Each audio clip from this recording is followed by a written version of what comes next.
அனைவருக்கும் என் முத்தான முதற்கண் வணக்கத்தை தெரிவித்துக் கொள்கிறேன். இன்று அண்ணாவின் 117வது பிறந்த நாள் கொண்டாடப்படுகிறது.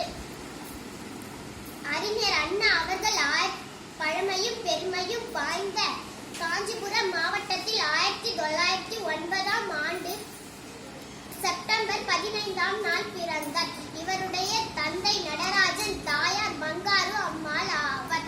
பள்ளி படிப்பை முடித்த பிறகு சென்னை பச்சையப்பன் கல்லூரியில் MA பட்டம் பெற்றார். தந்தை பெரியாருடன் இணைந்து பகுத்தறிவு கொள்கையை பரப்பினார்.